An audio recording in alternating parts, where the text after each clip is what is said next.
Na testu imamo vozilo z verjetno najdaljšim uradnim imenom do danes. Ga moram prav prebrati. Ne, bom probal iz glave. Ford Tourneo Custom 2.0 TDCi Eco Blue 125 kW Select Shift L1H1 310 Limited Titanium Mix. Haha, uspel mi je. Ok, ampak marsikdo bo zdaj čudno pogledal. Tole je idealno družinsko vozilo.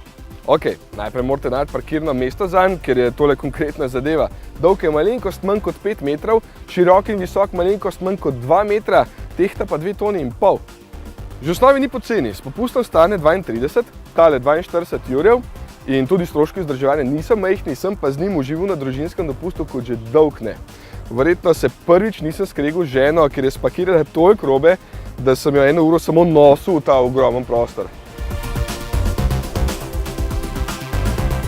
Ja, prav vsak sedež za prvim lahko posebej zložite, takole, ali pa celo odstranite, da dobite še več prostora. Je pa res, da so te sedeži zelo težki.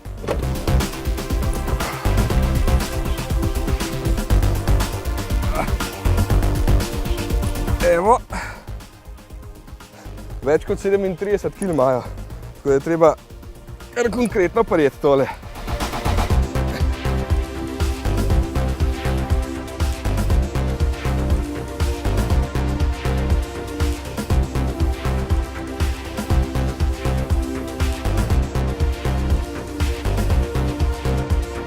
In še ena zadeva po malo telesne vadbe. Druga vrsta se lahko takole obrne nazaj, pa imate svojo konferenčno dvorano.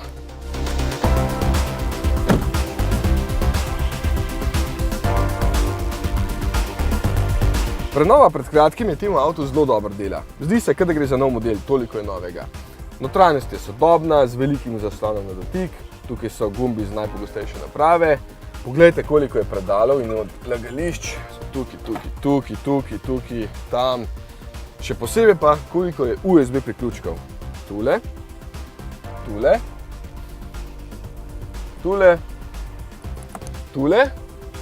potem tule in tule sta dva, pa verjetno se še kakšnega kje spregledal.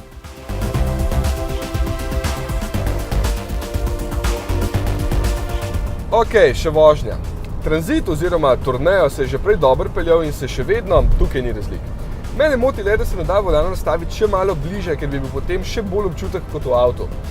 Drugače se sedi dobro, preglednost je itak dobra, pogrešam še vzvratno kamero, tako da doplačite za njo, sta pa zato odlični stranski ogledali, res dobro pokrijeta oba kota.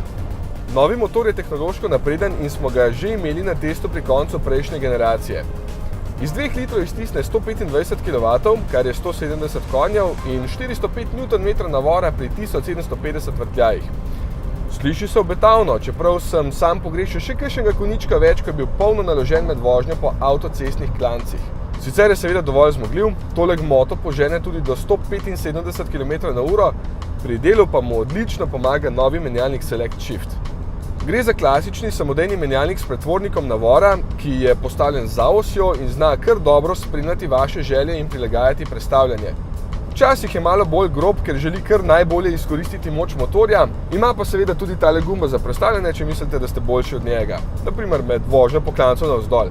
Raje bi sicer videl, da bi se tale ročica pomaknila v stran, ne pa nazaj, ker dostikrat, ko speljate po nesreč, prestavite kar takoj v M ročni način, ampak na vse to se da navaditi.